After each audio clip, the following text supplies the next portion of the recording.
So a lot of times for hospital patients, when they don't have proper oral care, they can get pneumonia. They're coming in and they're losing teeth for something that's preventable. It's like, wait, why are you here? People don't really realize that their mouth is the gateway to their overall body. Dr. Kenny Brown is an oral surgeon and co-founder and CEO of Pheno Oral Care. There's the Band-Aid approach to not just oral care, but to the body. Yes. Our health journey actually starts with brushing our teeth. The mouth has tons of blood vessels. It's like a sponge, right? But it's also like a sponge for bacteria as well. Yeah. So the bacteria and the toxins can definitely go in and then spread to the rest of the body. The mouth is constantly overlooked. What if you had an easy step to just make sure that at least that part was taken care of? In the future, you'll be able to know the microbiome status of the mouth through the device. What is the hidden mystery or secrets about tongue health and the way our tongue shows up that most doctors and dentists don't ever know? Right. And it has been done for hundreds of years, right? Chinese medicine, one of the first things that they'll do is say, stick out your tongue, right? And then so they can see what's going on. But the tongue actually has a lot of signs and signals about what's going on, all the way from like leukemia, right? From cancer to just irritation, right? Is the toothpaste you're using burning you? Is it not really helping you, right? And so it can show up in a lot of different ways, which is why, as we were thinking about the company that we're building, it's like, hey, we need to capture the tongue. And not only that, but work with providers and institutions who value the tongue and the data that it shows you. Right? Yeah. So Singapore Health is like one of them. That's like the largest repository of tongue data, believe it or not, in Singapore. I didn't know there was such a thing. Yeah, because they're constantly looking at it and then they're tying it. Basically, think of it this way: like, okay, what does a tongue look like for someone who's pregnant? What does a tongue look like for someone who maybe is malnourished in a certain minerals or certain vitamins? And how does that show up? Right? We have different patterns on our tongue, believe it or not. Whether we call it geographic tongue, so certain areas of the tongue will look raised and inflame. The taste buds or the papilla on the tongue could be smooth and red, or you know what I mean? So there's a lot of different things that the tongue can show you. What if somebody's tongue is white? Like when I got the kit from Pheno, It's amazing. Did such a good job, by the way. Thank you. It's actually toothpaste that doesn't suck. Right. It's toothpaste. I think it's xylitol. Xylitol-based toothpaste, which is a whole nother benefits we can go into, rather than just like fluoride-based kind of talcum powder tasting toothpaste. Yeah, and grit basically, and like eating chalk. Yeah, but I noticed I do it first thing in the morning. Yeah. Per recommendations. And when I scrape it, there is this, it almost looks like, sorry to gross y'all out, like snot and like crud and skin. And if I were to not do that in the morning, I would essentially just be eating and passing that bacteria into my physiology. Yeah. So think about it. So the tongue is a shag carpet. It is not a smooth table. It's a shag carpet. Yeah. So we have crevices in there, right? And all the food that we eat, the snot, the drainage, the bacteria, it can tuck into those crevices. And so what you see over time is that white layer on top of the tongue. And that is a lot of the source of bad breath. We get a lot of fungal infections. There's a condition which you guys can Google or chat. It's called hairy tongue. Hairy tongue. Prepare yourselves when you look when you look at the images.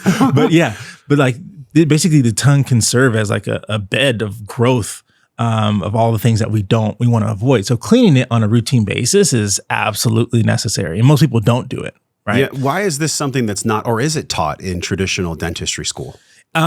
It's taught. It's just not what has happened is we've the education gets lost. It's like so much bombarding when it comes to like when someone's talking to you, the dentist is talking to you in the chair, they're just kind of scolding you. And I think what we're missing in general in healthcare is like, I think that as providers, we need to meet patients where they're at.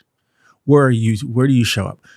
For so long, we've been what does the book tell us? What is the highest efficacy show us? Yeah. But I'll give you an example. If you take a medicine 4 times a day, right? 100% effective, fantastic drug, right? Will do everything for you, limited side effects, all the great things, but you have to take it 4 times a day. So therefore, nobody takes it, right? Yeah. Versus if I give you a medicine that's 1 time a day, it's half as efficacious, but everybody takes it. Which one actually has the biggest impact? The one that's less efficacious, but everybody complies with, right? Mm-hmm. And then you can get them graduating on what the next step is. But for so long, we're just like, oh, no, this is the only way to do it. If you don't do it, you fail. And I think people felt bad. And like, it's just, so meeting patients where they're at is a very critical part about being a provider. And that's why even as a company, we're going direct to the consumer because it's like, we need to meet you where you're at. Yeah. Did you start out? It's on the screen right now, y'all. It's this amazing, I forget even how, I think Lauren, my assistant, found it. And she was like, this looks so cool. Is this real? Yeah. And it is real. Yes. And it's got AI. Yes. Where you actually scan your mouth. It checks out your teeth. It checks out your gums. It talks about inflammation. Like, this is the beauty of technology. Yes. Y'all have cracked the code on this. Well, it's about, again, meeting the patients where they're at. What are the issues, right? So one is time and technique. People want to just like slam their toothbrush in their mouth. They don't want to do it for the recommended 2 minutes. Should I blame them? No, right? Yeah. They don't know how to brush. From the very early, we stick when we were kids, 5 years old, right? We just put it in our mouth and we're like chewing on it. We're like, okay, I think we're doing it, right? We taste the toothpaste, we taste the menthol. We're like, okay, it's clean, right? Yeah. But we carry that into adulthood, right? And we just carry those bad habits all the way through. So time and technique. So that's why we created the brush that brushes all your teeth. The technique is built into the brush. Believe it or not, we actually used AI to design the mouthpiece. How so? How'd you do that? So we took tens of thousands of patient scans, impressions, molds, models of people's mouth, threw it in a generative model, allowed it to iterate. And I put parameters in each time, like, okay, I need it to be 45-degree angles here. This is the pressure we want. This is the amount of sweep I want on this bristle. And basically spit out a design. Went through 100,000 iterations. So you couldn't do that 5 years. You couldn't do that 10 years ago, right? 100,000 iterations. And then we took the best ones, printed them, tested them, and then that's how we ended up getting to our design. Yeah. Right. So over and over and over again. So imagine like 10 years ago, you would have had to basically make 100,000 of them to get the right shape. Right. And what we're doing is we're testing for the optimal contact of that bristle to your gum line and your tooth surface. Yeah. Right. So a lot of people don't think like this is they just kind of write this off, but it's actually a ton of tech in this. And then the next thing is access and awareness. People don't really realize that their mouth is the gateway to their overall body. Yeah. Right. And it has signs and signals that we need to pay attention to. So then that's where we took the next step and said, look, okay, let's put a scanner in a device. Now we can use computer vision models to help us basically give you an exam through the device. Right. Yes. And you can get that on a routine basis when you're brushing your teeth. It's literally the Oura ring for your mouth. I know you said that. Yeah. I mean, I wear a ring. I wear a Superhuman. Yeah. And the first thing I do when I wake up is I check my sleep. Yeah. Just to know how I can adjust my sleep pressure. Right. To get to bed at a certain time or any smart supplementation. But I've never seen anything like it. It's the first time I've ever been really amazed because we had a couple other dentists on the show, and one of them I want to introduce you to. His name is Dr. Dominic Nischwitz. Okay. He's a biological dentist. Yeah, just absolutely incredible. He just spoke at an event here in Austin. But I need to show him your technology because, there's so much BS out there about how you should care for your mouth. Right. What good teeth look like, the whitening, the fluoride, which we'll get into today. Yes. But I want to go a little bit higher level. So when you were going through school, and what did you see that made you create the Pheno? And why did you name it Pheno? Yeah. Okay. So let's start with Pheno, the name. Yes. It actually came much later. So when the team was working on the mouth shapes, like, oh my gosh, we didn't realize there were so many mouth shapes. Like, yeah, this is why we have to design it this way. We have to have so much leeway. And it's like, okay, it's like an expression of your genes, which is the phenotype. Oh, yeah. Right. So then someone's like, oh, phenotype. And then so we cut it in half and we put F instead of PH. Because every mouth is different. Every mouth is different. No matter what. And so it's designed to talk, kind of hint on the customization, the way that our genes work and how they're expressed. And as we branch into salivary diagnostics, salivary microbiome, and things of that nature, which is a part of the roadmap for the company, you'll be able to see that, oh, wow, this is truly like a health tech company. It's not just like a toothbrush. Like in the future, you'll be able to know the microbiome status of the mouth through the device.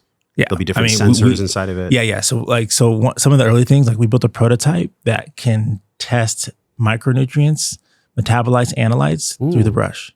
So imagine brushing your teeth and getting like a glucose reading or a sodium. Like, oh, you're dehydrated. Like, you know what I mean? Like from brushing your teeth. So, and I think the thing is like about the mouth is so overlooked. That time, that routine is so overlooked. It's like, we're not necessarily having you create new habits of like drawing blood every 6 weeks, or you got to get a pre-nuvo scan. Those things are fantastic. Yeah. But not everybody can get there. Sure. So how do we, which is my biggest mission, is like, how do we scale care? How do we scale it so that you could be the ultimate biohacker, or you could be like, hey, I'm just trying to do the best for myself today. And Pheno is a great solution for that. When you were training to be a surgeon, what was the biggest pain point for you you saw with all your patients? Was it frequency? Was it style? Was it type? The fact that they're coming in and they're losing teeth for something that's preventable. It's like, wait, why are you here? And it really hit me. The connection really hit me. You learn about it in school, but one of the first pages I got, so I'm in the hospital, you know, it's like a dentist, like in the world of like trauma surgeons. You're like, wait, what am I doing here? You know what I mean? But you learn very quickly while you're there. But you get to pay. You have a pager, get paged, and it's the medical ICU. And I'm like, what? I was like, is this a mistake? So I call it like thinking like, hey, this is oral surgery. Did you mean to page us? He's like, yeah, we have a patient, gentleman in his 40s, here for a brain abscess. We've ruled out everything. The infection is coming from the mouth. In the ICU, on breathing tubes, has no consciousness, hooked up to tons of IVs with a brain abscess from his mouth. And I was like, oh my gosh. And then the didn't think that that's not abnormal. They didn't think that, okay, well, the next day I'm talking to cardiology and they're trying to replace someone's valve. And they're like, hey, the mouth is too dirty. We got to clean it up. So we got to take out all the teeth because we can't risk this valve on the surgery. I'm like, oh, what is happening here? Right? I thought we were taking out wisdom teeth. But, you know, so then it's like, it really starts to sink in how this affects the rest of our body. Yeah. And in somewhat extreme cases, but this is actually happening on a routine basis. Now we're starting to see the articles that are like the mouth is connected to the brain, Alzheimer's, dementia, gut health, right? Where does the gut start? Here, right? So I think that was like the aha, like, oh my gosh, this is really serious. And that could have been prevented, this abscess. That could have been prevented. How could it have been prevented? Well, proper oral hygiene. So it starts with brushing your teeth, right? And then early action and prevention, right? So this is why we build this in there. Hey, if there's a sign of inflammation, let's get it taken care of. Is there something that you could do at home? Is there something we can send you at home? It's like, hey, clean it up with this little mouthwash and you're done. Boom. Problem averted. Yeah. Right. Same with pregnant women, right? I'm not sure if you know, a lot of people don't know this, but like when pregnant women, their hormones are fluctuating like crazy. And so their gums a lot of times will get really irritated, really red, called pregnancy tumors, right? But that infection is basically slowly poisoning. And the risk of preterm labor or low birth weight baby is like 5 times higher. And this is scientifically studied. Yeah. Oh, yeah. I mean, you'll see it. Yeah, we could share all the research. We'll put it on the screen links. right now. A picture of what a mouth looks like that has this condition you're speaking of, just so y'all can see it if you're watching on Spotify or YouTube. So that what we're seeing in the photo right now could impact the heart and also the uterus and the whole physiology. Yeah. How would a person know? Well, it starts with like the mouth. You're just paying attention. Do you have bleeding gums? Are they red? Are they tender? You know, and these are like the early signs of basically that slow poisoning. Wow. Right? Because the mouth has tons of blood vessels, tons, right? We've all seen the movies when people are using drugs where they're like rubbing it into their mouth, right? Or we, they have like the snooze or like the nicotine patches or even, like the mouth is highly absorbable, or even nitrate, like for people with chest pain. Sure. They put a tab underneath their tongue to relieve chest pain because it's super fast. So it's like a sponge, right? But it's also allows bacteria, like a sponge for bacteria as well. Yeah. So the bacteria and the toxins can definitely go in and then spread to the rest of the body. So is this part of an OBGYN's check? Do they actually scan the mouth before the woman delivers? I have 3 children myself, so I've had a few. Our first one, no. Okay. The second one, for the second and third, yes, they mention, oh, you should go to the dentist, right? Not knowing that what I did, but they'll say, hey, make sure you go to the dentist, right? So, I think it's hit or miss, right? Which is a shame that, this should be a part of our normal routine. Well, this is why we're here talking about it. When I used the Pheno for the first week or so, my gums actually bled a little bit. And I was like, am I okay? And then it calmed down. And then I actually, for lack of a better term, felt like I had built my gum as a muscle. Sure. How does that work when we build our gums through regular, I guess you could say, not abrasion, but just moving it with the bristles? So, so the thing is that it probably bleeds because it hasn't been brushed that well. Oh. And right. So just like when we floss and it bleeds, it's not supposed to bleed when you floss. It's because there's some inflammation in the area. Okay. So it's the same thing that's happening. It's getting cleaned. And then over the course of time, it improves, right? Because now you've kind of got that bacteria. I don't bleed anymore. Yeah, because you got the bacteria gone. And then also like some people have sensitive gums. So that's why we made it adjustable. So it can go higher, more rigorous or less rigorous. So that is something of note. But because there is a sensitivity factor there. Yeah. But yeah, it's really because there's signs of inflammation. And it may not have been touched the way that it's like touching a muscle that like, you get a massage, you're like, oh, that kind of hurts. But it's like, okay, you probably need it right there. Yeah, that's actually really true. Whenever I get a massage, I'm like, I didn't know how sore I was. Right. Or like she'll touch me and I've actually cried before. I've had emotional release from that too. So are the gums a muscle or are the gums a fibrous tissue or what's the intersection? More of a fibrous tissue. And how do we strengthen the gum? Is it by just using the 360 design of the bristles? Yeah. Is that the so only basically way? Brushing the gums is extremely important, not only for removing that bacteria, but blood circulation. Think about it. The more circulation we get, just like when we walk or, with like the Hyper-S or Normatec boots, right? Circulation is key. We need circulation to like move the toxins, clear things out, right? So it needs to be brushed just like anything else. And so that all helps that inflammation wash away. Yeah. So when I was a kid, I had this like, I don't know, plastic fishing pole with like some bristly hard stuff. Yes. And I remember brushing as fast as I could. Yes. Because I think my mom would be like, you got to brush your teeth. And I'd be like, okay, I'm done.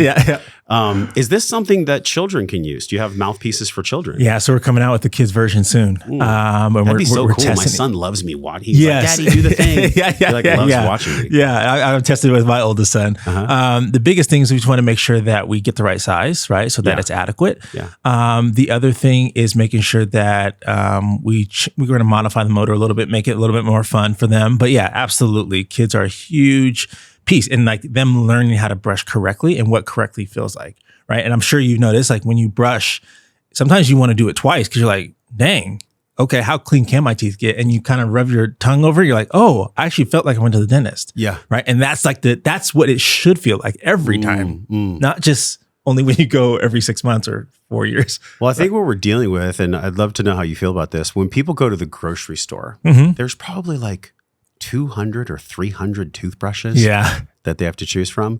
And then each toothbrush is like 10 to 20. I've even seen like $50 toothbrushes, right?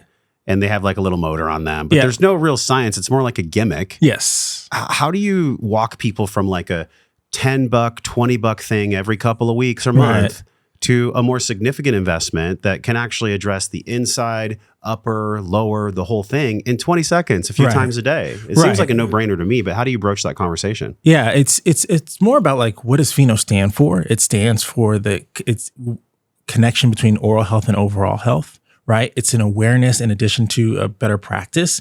And it's a matter of bringing that to you in a way that you can feel confident each and every day, right? So if you get one of those brushes, fine, right? But you got to make sure you do it right each and every time, right? With our device, you're going to do it right each and every time. And instead of having that $1,000 dental bill, it's going to be a routine cleaning for $150, right? Yeah. And that's sort of the investment that you make up front so that you can save on the back end. I think it's a price thing because people go, I don't want to spend this much money, but I'm like, wait, aren't you drinking on the weekend? And aren't you buying all these things and hanging out with people that you want to impress that you don't even care about? Yeah. Like, if people could just take a breath, Kenny, and just like pull way back from their lives, just do this thought experiment, y'all.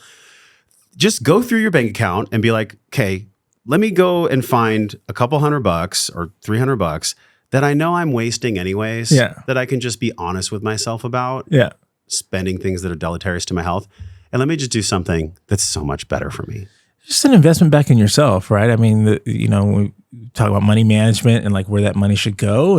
But I think in general, regardless of what your practices are, some of it's got to go back into you, what's going to help you thrive, what's going to help you grow. Yeah. And we've done everything we can to make it as easy as possible. Right? Because we know it's hard to be compliant. It's hard to take all the supplements and the daytime and the nighttime with food, without food, which one's the best? It's hard. Yeah. Right. And we're not looking to add hard to your journey. We're looking at add easy to your journey. And that's really kind of when we design this, our approach, our message is about it being convenient to you, easy to you, because it should be. It's a part of your daily routine.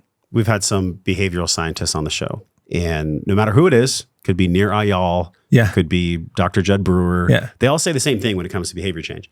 You have to reduce the friction up front so that there can be like a long-term adherence. Yeah. And so how does this work? Like at first Audible, when I heard about it, I'm like, you mean I only need to do this 20 seconds, 30 seconds? How is that possible? Yeah. Because I had been told you have to sit there and brush all the sides. Right. So how did you actually take the manual and make it the AI so that it gives the benefit in 30 seconds? That's wild. By the way, Nir was one of the first calls we made. He's a Stanford guy cool. as well. So like we talked about He's this. so intelligent. Yes. He's so good at what he does. Talked about this because it's like, hey, we got to make it easy. Yeah. You know what I mean? Like, so he was a really great sounding board for us. But yeah, so the biggest thing is addressing the whole mouth at the same time, right? Putting the technique into the brush. What can I do for you that you don't need to do? And then what do you still want to have, right? And that's why you can't just make this in a year. It takes 5+ years to make something like this. 100,000 iterations. 100,000 iterations and a lot of money, right? Yeah. And it's because the technique is built in the brush. So like, when I tell you that you should have a 45-degree angle, you're like, what? You have a 45-degree? Bust out my measurement tool as I brush my teeth. So why don't I do this? Why don't I just put the 45-degree angle in the brush so that when you put on it's there, right? Yeah. When I say you need to touch this area, that area, and this area, why don't I just put the bristles there, right? So when we're putting the parameters into the generative algorithm, we're saying all the things that need to happen, right? If I put this parameter, this parameter, this parameter, this parameter, and then this design, and AI can do it's phenomenal, right?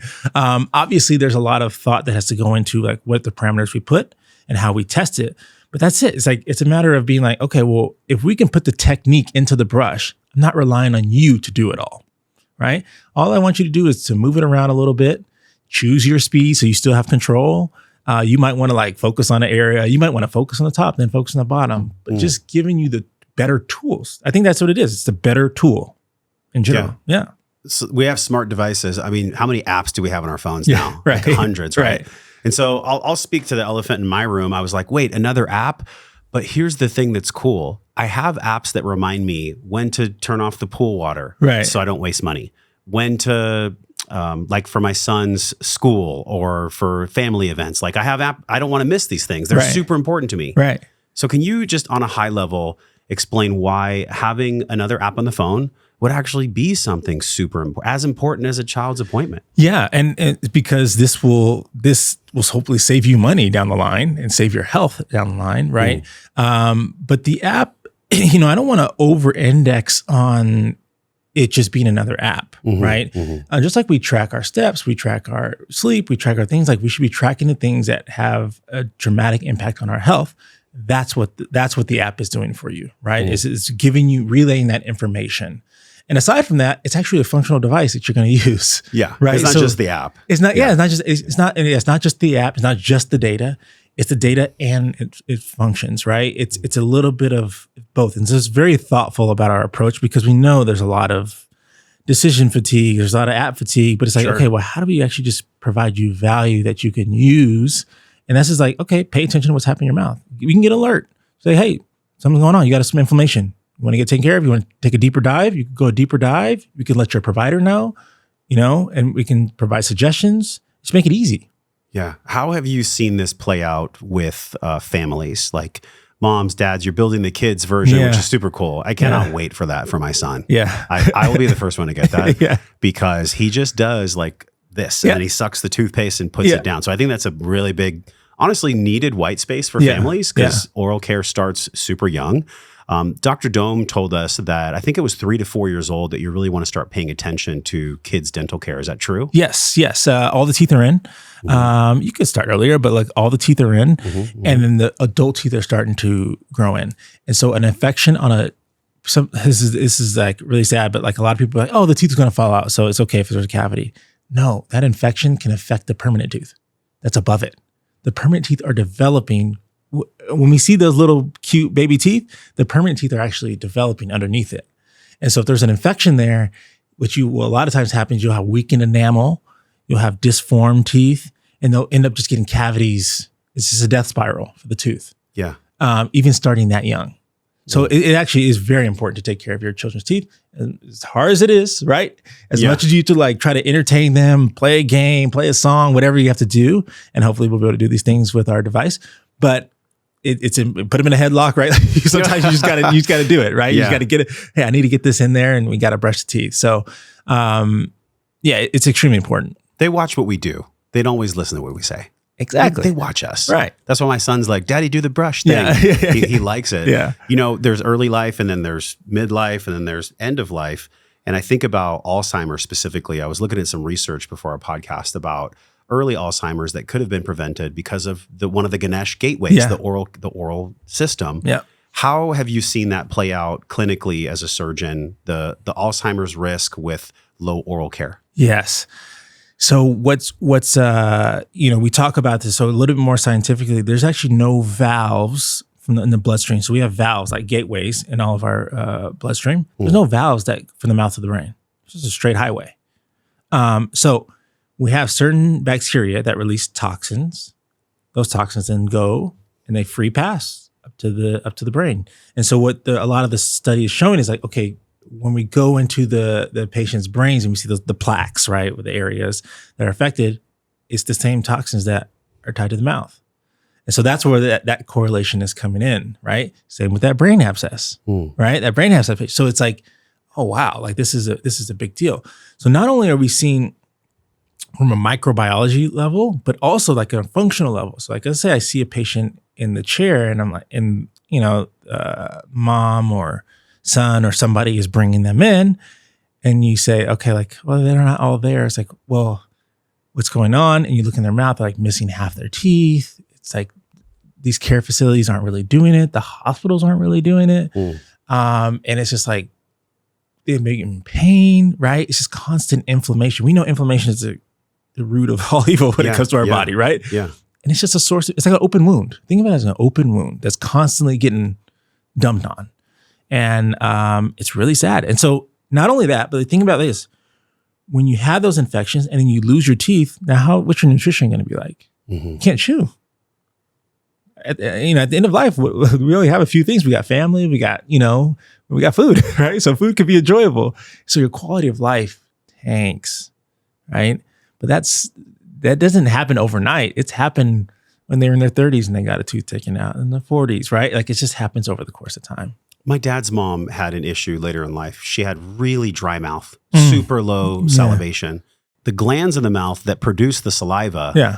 Is there a way to prevent that from happening from proper oral care, or is that genetic? Atrophy? Yeah. So sometimes, unfortunately, a lot of medications, it's a big side effect. So when patients have multiple conditions, it becomes a big side, and they're taking multiple medications, it becomes a big side effect that their salivary glands just kind of dry up. Okay. Obviously radiation and things of that nature. And saliva is a natural like cleanser for our mouth, right? And it kind of stabilizes things. So it is extremely important to have healthy saliva. Because the dry your teeth and they get decayed, they get brittle. It's just not a good look. Is that something with the use of the pheno and also just proper going to a clinic that could be prevented? Let's just take out the pharmacological. Yeah. Could it be prevented? I'm not sure that it could be prevented by brushing your teeth. I think it's just one of those connections that it's probably the other way where systemic health is affecting your mouth, right? So it goes both ways. Yeah. So oral health affects your overall health, and your systemic health affects your oral health, and they go both ways. Okay. Right. So sometimes, sometimes it originates in the mouth, or sometimes it originates in the gut, right? Or sometimes it originates in blood pressure, whatever it may be. And so it goes both ways. And so it's just a matter of like paying attention to the signs. Diabetes goes both ways, right? So uncontrolled glucose, the gums get really inflamed gums, high glucose. So it's a two-way street. So that's a lot of times what we see. And then that salivary glands and things of that nature, I think is more of a systemic issue that's showing up in the mouth. This is fascinating. There's so much stuff I don't know. This is why I love podcasting, especially somebody of your stature. So when it comes to gut-brain axis and digestion, obviously this is a doorway. So the digestive process starts with the saliva. There's the protease, amylase, and I believe lipase that's naturally found in saliva. Right. So if our microbiome is off, then those early digestive enzymes won't break down the food properly to even go through the HCl and then get to the colon. Exactly. How does that work? So it's a microbiome of the mouth, right? And if we have it we call it dysbiosis. So basically out of whack. Yeah. If it's out of whack, how can it properly function? Right. So you don't digest your foods, you don't extract the nutrients. Right. Also, the toxins that are found in the mouth, Rick, because it's pretty dirty, can travel down to other areas. So even to the lungs or the gut. So imagine bacteria that ends up in the lungs. So a lot of times for hospital patients, when they don't have proper oral care, they can get pneumonia from the mouth. It's like, what?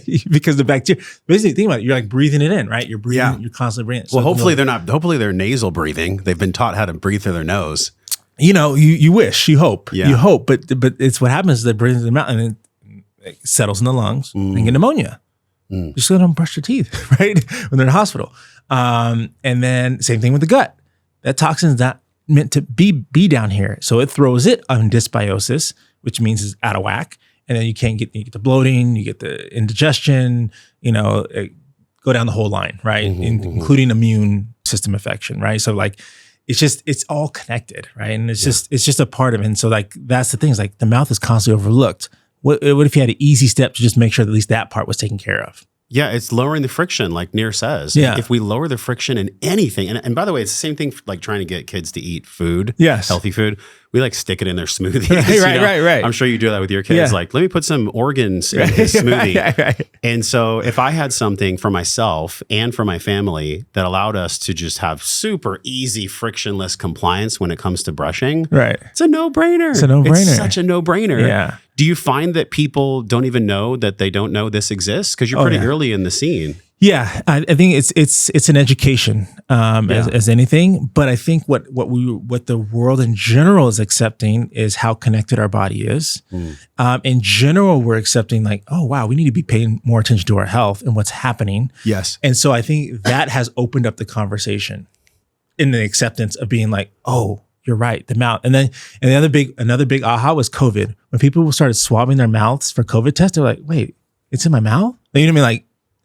Yeah. So like the mouth is a gateway. Like things are showing up in the mouth. Yes. Now, what about if you're kissing people and they have crud in their mouth? And, for all the single peeps out there that are swiping, I'm so glad I'm not single anymore. What a crazy world that is. But when you kiss someone that has really bad dysbiosis, can that impact your mouth? And then could brushing with the Pheno wipe it out? Yes. So one is great oral hygiene will wipe all that stuff out, right? Good. So absolutely.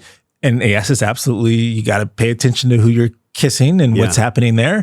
Give them a Pheno as a Valentine's Day gift. Exactly. We should put a Pheno certified on their dating profile or something like that, But even more innocent than that, mothers kissing their children actually have been shown to pass cavities. Right? Yeah. How does that work? Because it's it's the mouth, right? They're kissing their babies, and the babies don't otherwise have it, right? And they're just because they're not really eating food, right? They're not consuming sugar the same way that we are, right? They're not consuming it, but it's being passed from mother to baby. Is it a good idea? Like, let's say we go off the rails and we eat some sugar, or maybe somebody takes their kids to Disneyland or something. Do you brush within a certain amount of time that would negate any negative impact of sugar in the mouth? Is there a half-life of sugar in the mouth? Well, the longer it stays, the worse it is. So that's why caramel, chewy stuff, because it sticks around longer. Right. So it's more deleterious. If you go nuts on Disneyland, if you can rinse your mouth, you have a big leg up. You've neutralized the acid. You've washed some of the sugar away. It's not quite the friction that you're going to get with a brush. Yeah. But you've at least neutralized the environment. Okay. Right. And so by not brushing your teeth at night, like that's going to be an issue. But if you brush your teeth at night, like you're only stacking. It's like kind of stacking in your favor. So if you just wash it or even just rinse it out, it's a benefit. It's a noticeable benefit. Doing water is easier than coconut oil. We attempted to do the coconut oil path, and there was just friction, Kenny. It's like it spilled one day, and then it gets like gummy in the shower. I tried doing it in the shower, and like I understand, and maybe you can share this, like the Eastern view of coconut oil pulling versus mouthwash, et cetera, et cetera. Which one should we do and why? I think oil pulling works. Yeah. I think it works. There's no issue with it. But again, I'm gonna go back to what can you do consistently? Sure. Right? What has that friction? Because if you do, oil pulling requires extreme consistency to work, right? So if you If you're not able to do it consistent, then like, what help is it doing? Right. Yes. So that's why finding things that you can actually do. That's why I was talking about the 4 times a day versus 1 times a day. Well, playing can work. If you are a disciplined person and you want to jump on that, hey, have at it. I think it's going to help you. But if you can't, which most of the people are, like most people aren't even brushing their teeth. Yeah. So it's like, if you can't do that, like, then, we need to think about ways to reduce the friction. You've been in the clinic for over a decade. Yes. And you've seen everything from like loose baby teeth, impacted baby teeth, all the way up to a bear that swiped out someone's mouth. So you have a wide view on this landscape. What is the one thing that people don't know about their mouth and the way to care for it that you really wish they did? Yeah. One that is all preventable. Brushing your teeth it's why I went into this hyper specialty just to go back to the basics. You know what I mean? And just stress how important the basics are. Right. And that's like a big thing for me. The one thing I wish people knew about their mouth is that it truly affects your overall health. I want you to, it's not to scare you. It's meant to be like an awareness, like, hey, it's an open wound that's constantly feeding the rest of your bloodstream that goes to all your organs, that goes to everything. So why would we not pay attention to it? And it doesn't have to be hard. That's the other thing. It doesn't have to be hard, right? I know that there are some great folks out there that are talking about changing habits and, whether it be meditation or sound, like all these things are fantastic. What I want to do for the mouth is try to make it as easy as possible, because we have other decisions, we have other things that we need to be like, how can I make it as easy as possible for you? But so the mouth is connected to the rest of the body. That's what I really want people to know. And that is all preventable. I want to advocate for the other side. I'm not a part of this other side, but I just want to advocate for them just for conversation fun. Yeah. There are some people in the health world that say, all you really need to do is just swish your mouth with water and just eat healthy, clean food. Now, I guess that could be true if you were never eating sugar at all. And if, I don't know, you were gargling with sodium bicarbonate or Arm & Hammer or something. Right. What do you say to the alternative health world that says, oh, we don't even need to brush and we don't need to floss? And could that ever be true? And if so, in what world would that ever be true? Again, I think there is probably some truth to it, right? I definitely do. If you were eating raw vegetables. Oh, I didn't expect you to say that. I mean, look, I think there could be some truth to it. If you're eating raw vegetables and only water, like, okay. But again, can people do that? Are people doing that, right? Are we saying that just to make someone feel like, are we just saying it just to get a headline? Or are we saying it to actually help someone? Yeah. That's what's like, we got to meet people where they're at. It's our job as providers. We've been trained. We've had this mindset. We got to meet people where they're at and serve them, right? This is all about giving, right? You are constantly giving to your audience. You're making them aware of certain things that that they can do to improve their lives on each and every day. That are so easy. We're all meant to contribute. And providers, our contribution is to care, right? And sure, there's probably some sense in that. Same thing with fluoride, right? Fluoride has worked, but it also has some downsides to it. And so if we have an alternative that doesn't have the downsides but still has the upside, why would we not? Yeah, no doubt. Why are we fighting it? Right. Like it's just very simple. It doesn't have to be so extreme all the time.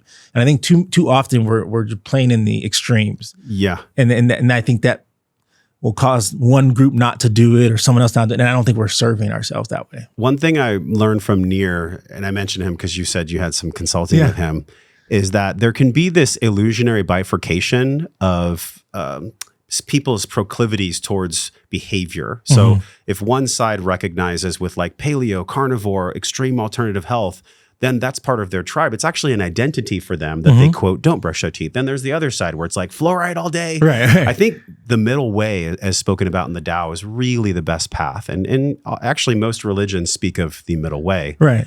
What is the middle way when it comes to all human beings about dental care and oral care? Is it quite as simple as just brushing morning and night and doing it the right way? That's it. Could it be that simple? I think it's that simple, which is like making it that simple, right?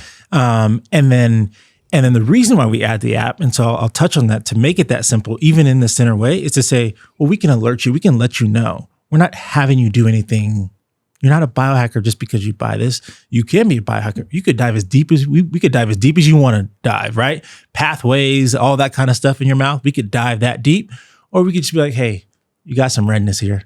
Go to the dentist, right? Like, so I think, so just brushing every day the right way and having some awareness, see, that's it. Yes. It's a solution. The biohacking world talks a lot about red light therapy and contrast therapy. But it's only been, let's be real, Kenny, in the past year or two, maybe, that oral care has been a part of the biohacking conversation. Yes. Why do you think it took so long? Awareness. I think the science, it took some time, right? We a lot of times we lump in like health and then like benefits, right? Like health and then dental and vision, right? Like it's like on the side, right? That's true, yeah. Or for so long we've been talking about it's just white straight teeth. It's not about white straight teeth. Matter of fact, sometimes that hurts you. So like, let's just make sure we take care of the foundation, the microbiome, the gum tissue, the bone that's supporting it. And that's what we really need to be paying attention to, because that's what makes a healthy smile, right? It's not just about a straight white Hollywood smile. It's about a healthy smile. The straight white teeth Hollywood smile is oftentimes veneers that just get pushed over teeth. Do veneers alter the microbiome of the mouth? Because the teeth aren't naturally intended the way our creator made them. So think about it. There's more and more false man-made material that's going in your mouth. Right. You actually have to shave the teeth, put a piece of porcelain or some other sort of material on top of it. So think about it, it's just like more and more man-made material that's in a biological environment. Could the body reject that material in some way? What it is like it will never get clean the same way that you can clean your natural teeth. So a lot of times the edges of veneers, that's where the cavity start to creep in. You actually need to take better care of your teeth when you start to get stuff. It doesn't solve anything. You actually need to take better care. Like buying a Lamborghini or something. Exactly. If you get a crown, there's a margin there where your natural tooth meets the false, the cap. And that is an area of vulnerability that you didn't have when you had a solid tooth. So actually you need to take the more treatment you get, it's a spiral. The death spiral. I would have never thought that. So in the crevices between the veneer and the natural tooth, more bacteria can grow. Exactly. It can look good, but think about it. We're now opening up the Pandora's box for more opportunity. This is so wild. This is why I love going deep into a subject. So then you had said earlier that the straight white teeth, chasing it could actually hurt you beyond just that space between the veneer. What if people get Invisalign and they're using like the bleaching products, and there's so much vanity when it comes to the mouth? Yeah. How can we brighten it without hurting us? Yeah. Go slower. It doesn't have to be overnight. Yeah. Right. That stuff is look, at the end of the day, it's toxic. You never swallow it. So if you never swallow it, you think twice, like, wait, is this okay for me? Right? Yeah. So it's like, nothing's wrong with trying to whiten your teeth. I'm not condemning that. Just be mindful, right? And it's not just about going fast. It doesn't make everything, it doesn't solve everything. It doesn't solve the core problem. It doesn't solve the purpose of the mouth either, right? So we just need to be mindful about what's happening. And it's our job to give you tools to do that. Yeah. Right. And make you informed and help you make better decisions and just be aware. What if somebody has like a really vain streak and they go, well, Dr. Kenny, I still want to have white teeth. What would you tell them? Go for it, but make sure you take care of it. Okay. How would they do that? Well, I think brushing, flossing, and make sure you go get checked, right? Because a lot of times, especially for veneers and things, there's certain places you can't see immediately that might be vulnerable. Okay. And they do that on purpose because if you see it, you don't want to look at someone's teeth like, wait, I can see this line there. What's that? Yeah. Right? They hide it on purpose so that it looks uniform, it looks beautiful, right? So you need to make sure that somebody's watching those areas so that you don't end up with a crown when you didn't really need it, or you could have prevented it. Yes. So that's really it. So there's no shame in doing it. It's fine. It's great treatments. People will do a very good job with it, but just be mindful that you are vulnerable for cavities. So when people walk into a CVS and they buy those strips, is that helping them or harming them? So it depends. If they go out of whack and they get really sensitive, then it's harming them. Okay. So you would know your teeth would start hurting. They start hurting, right? And they get really sensitive. No-go. Correct. Or if it gets too much on the gum tissue, it'll start burning it. It'll start like sloughing off. I'm not sure if some toothpaste out there will like start burning tissue and like stop immediately. Stop. Oh my God. Yeah, it'll start burning it, which is crazy to think about. There's the Band-Aid approach to not just oral care, but to the body. Yes. Like, for example, have you seen these, I think her name's Sarah Blake. She has like these spandex that women wear that sucks all their body in. It's like, well, that's a Band-Aid, but like when you're naked, you still are who you are. Right. And it's the same thing with the mouth. Yeah, you could slam veneers up there or try to bleach your teeth, But everything always comes at a cost. It comes at a cost. And so what is the cost of vanity when it comes to oral care without doing it from the basics? Yeah, well, if you take care of it, then you're good. But if you don't, just like you said, like a Lamborghini is like, hey, you can get a really fast, a really high performance car. But if you don't maintain that engine, if you don't change the tires, it's not going to perform well and it's going to bad. Yes. Right. Same thing. If you take great care of it, it's going to serve you. It's going to, because a lot of the work, that's another thing. Like dentists are really craftsmen and women. It's an art as much as it is a science. And so what they're able to do with these teeth and shape them and mold them, there's like there's an incredible talent out there. And so, but you have to take care of that, right? It's like if you had a Picasso, it's like you can't just like have it hanging outside. You can't have direct sunlight because it's going to start to, you know what I mean? Like you got to have certain parameters to make sure you take care of that equipment or what you know, the masterpiece. Sure. And that's really, that's all I was like, hey, you can't shortcut it. So you think you're just going to go to discount by going somewhere and, you know, no, you can't shortcut it. And you need to take care of it. Every shortcut in my life has always turned into a long cut. I don't care if it's relationships or business or health. I used to be 280 pounds. Okay. And so I know you're a basketball player. You're an athlete in school. Have you noticed your own oral care practices being solid the whole time? Or did you, as a surgeon, ever even have issues with your mouth? Yeah, absolutely not. I definitely learned along the way. You did? Oh, yeah. What'd you learn the most? One, I didn't know that there was a technique to brushing your teeth. I had no idea until I got to dental school. I had no idea, to brush your gums. I had no idea that you... and then no idea that it was connected to the rest of the body to the degree that it was. No idea that, like, you know, it's just like all these things are relatively like a part of my journey, just like anybody else, right? Yeah. Just because now I'm an expert doesn't mean that like have always been that or always been like super anal about my teeth. No, like just like anybody else, right? Like I had braces, had my wisdom teeth out, like I had, you know what I mean? Like I've done the whole thing, right? Yeah. And it's like, oh, okay, well, oh wow, okay, this is. Oh, now I get it. You know what I mean? Like, so it's been a journey just like anyone else. Yeah, that's honest. I love that you could have been like, nope, ever since I was a kid, perfect.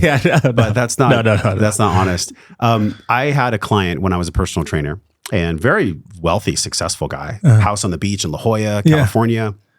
And he came in one day and he was wearing braces. And I'm like, why is this 50-year-old wearing braces? He's like, well, I grind my teeth at night and I cracked a tooth from grinding it. And I didn't know anything then about holistic health or about energetics or bioenergetics at all. Right. And at the time, I think I was like 24 years old. I was like, I think he's just really stressed. If you're grinding your teeth at night to break them, there's no easy way out of stress reduction. We all have allostatic load.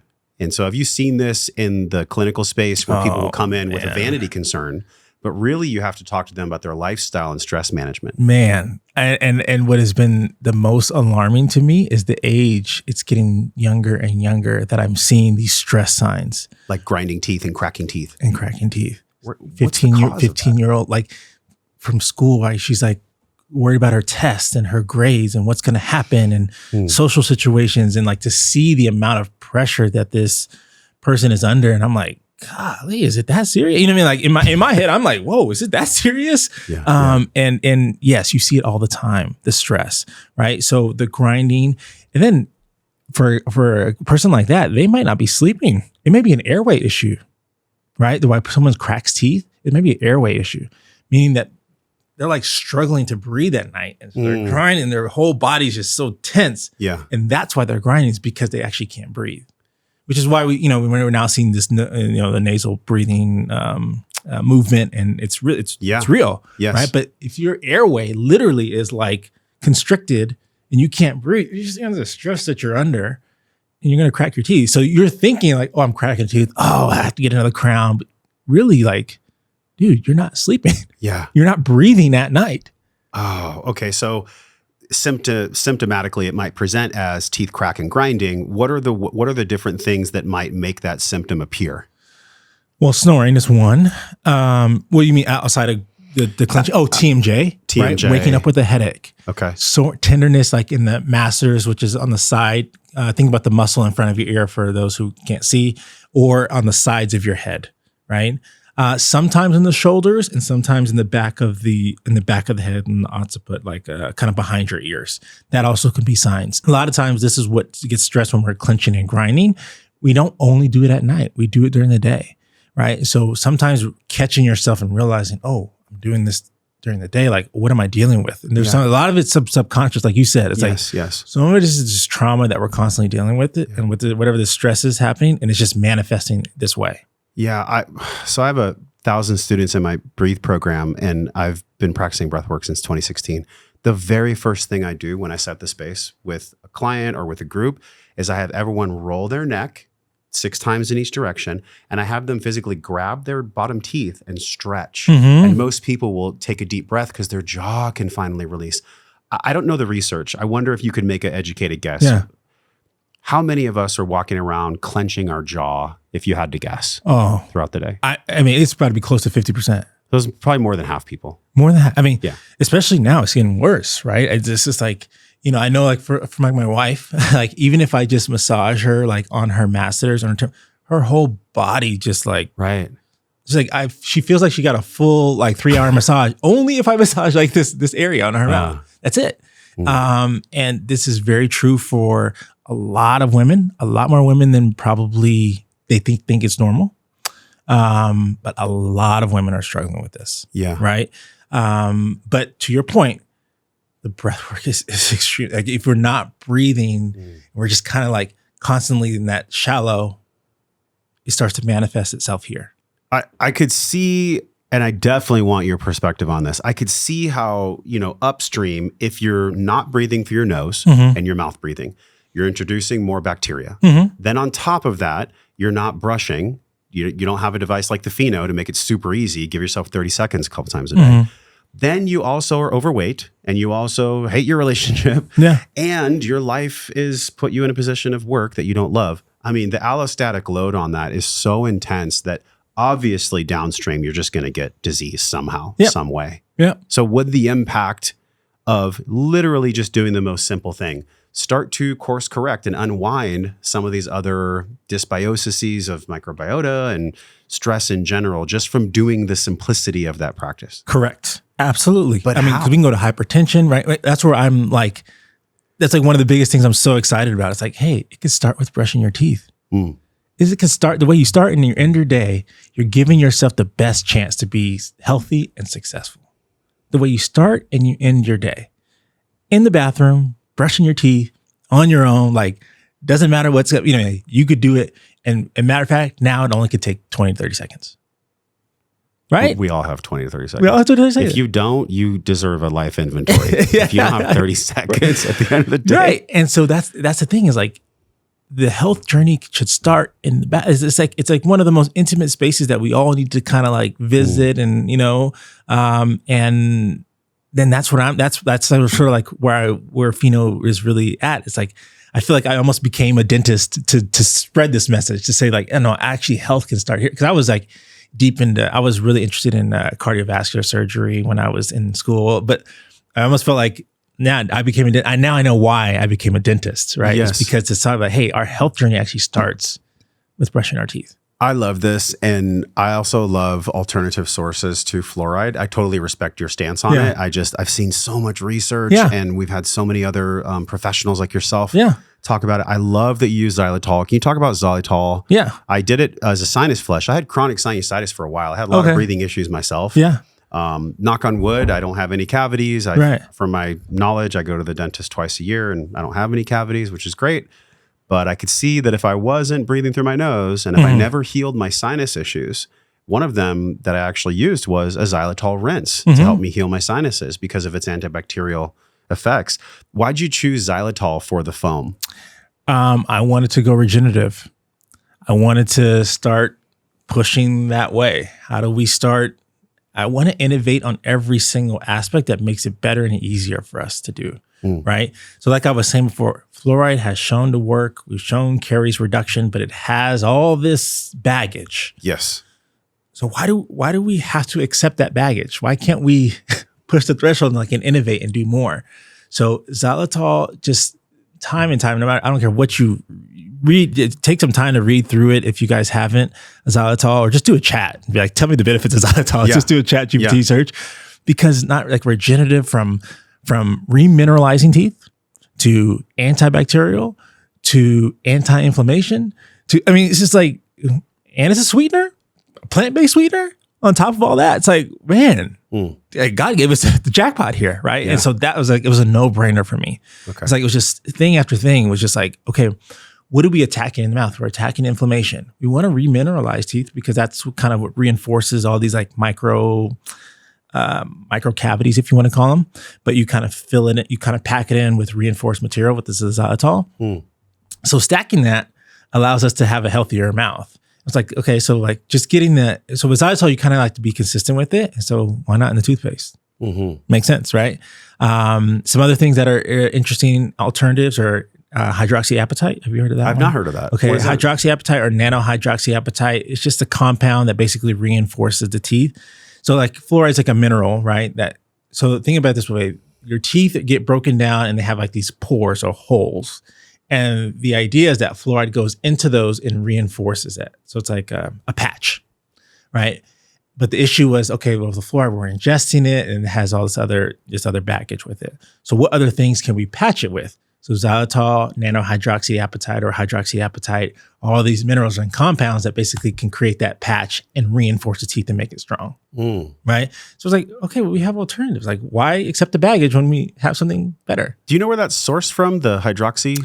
I actually don't know. I think it could be sourced from a variety of areas. Is it from nature or is it lab? No, I think it's lab. It's lab. Okay. I think it's lab. Xylitol is from nature, I believe. Plant-based. It's a bush or a tree. Yeah. Something like that. Yeah. I'm not a botanist, so I don't know exactly neither where it am I. from. But when I look at the research and when you look at the benefits of it, it's just mind-boggling. Yes. Okay, so we've covered a lot of ground. Yeah. And I asked you this question before we recorded. What is the top of heart for you after a decade plus in the clinical space, seeing everything from the baby with the loose tooth to the bear? Yeah. The surgeries you perform are quite complex. You've had a lot of history with a lot of mouths.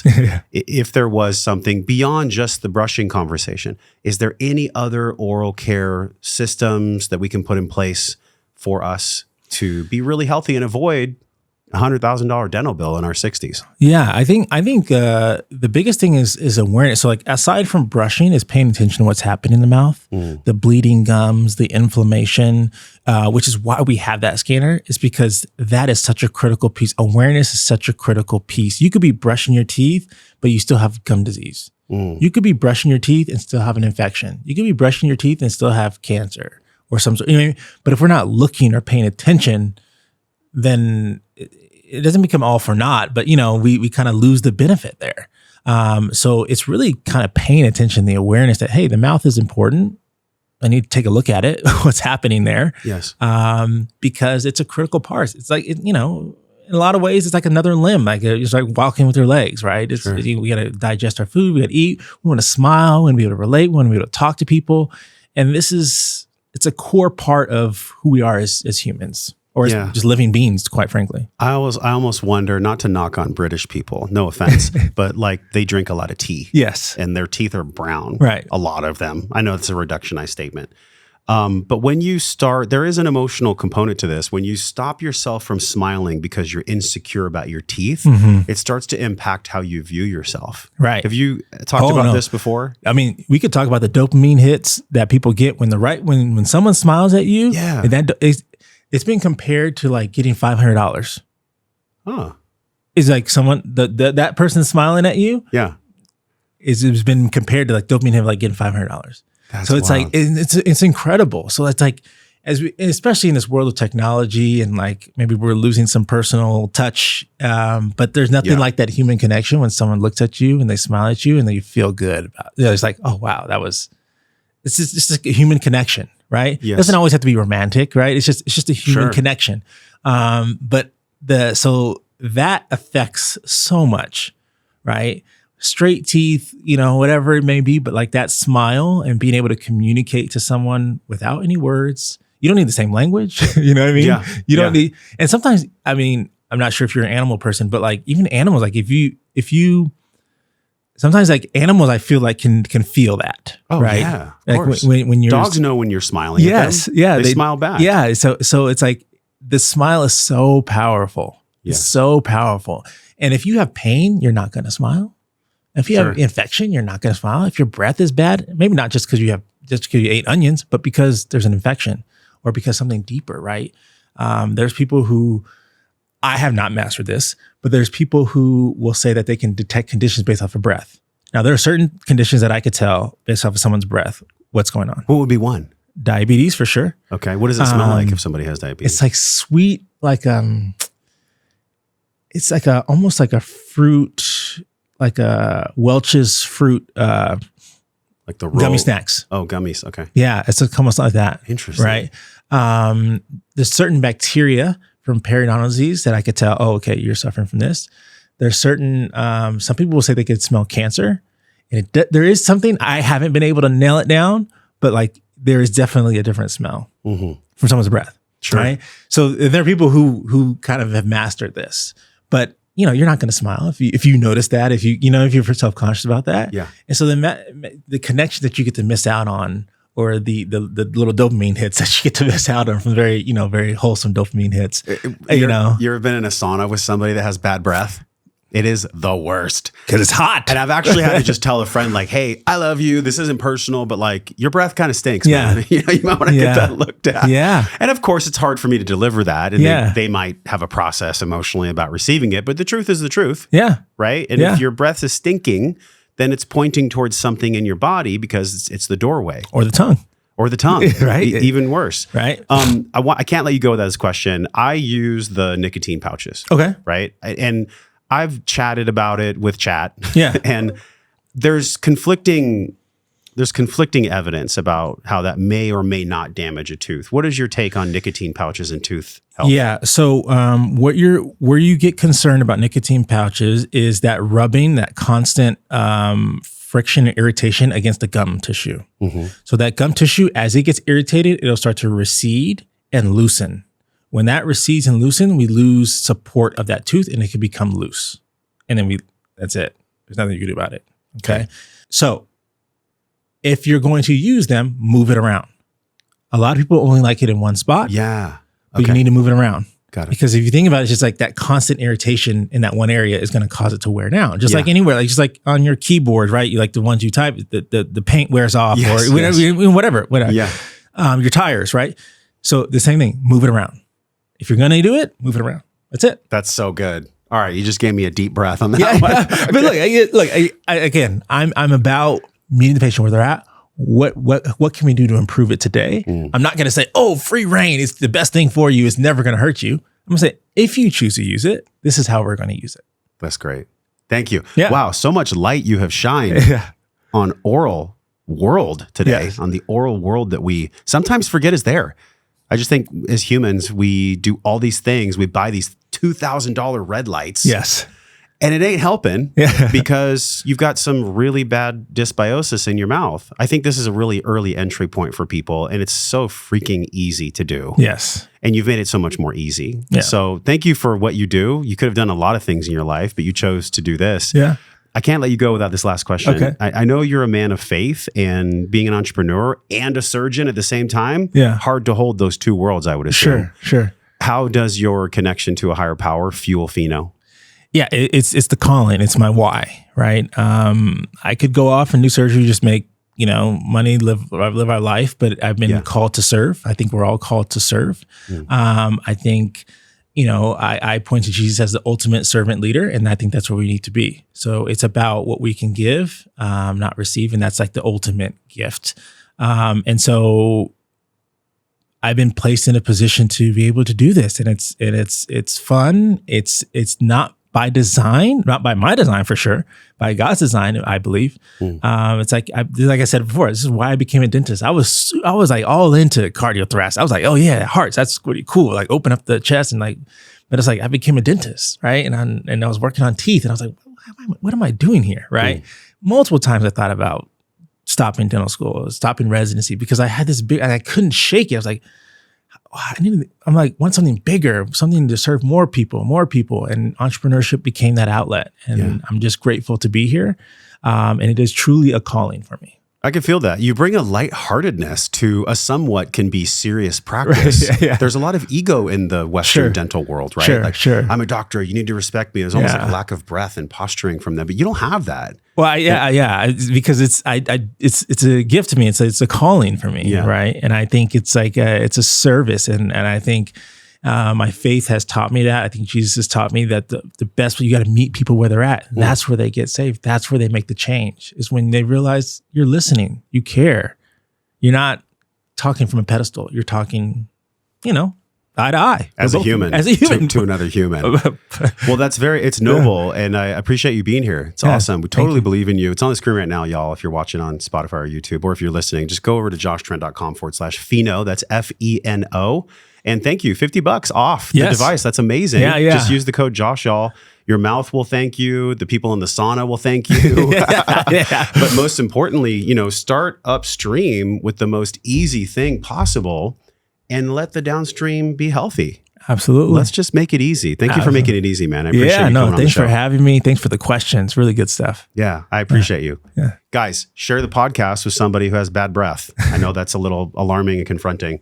But more so, share the podcast because it's worthy of sharing. These are such simple strategies to deploy. Like Kenny said, we don't have to make this so hard. It can be hard, though, if you make it hard. You can make it easy by just heading over to the show notes page today. And until we see you again on another podcast, I'm wishing you love, wellness, but most importantly, peace and power. You cannot have power unless it comes from peace. We'll talk with you soon.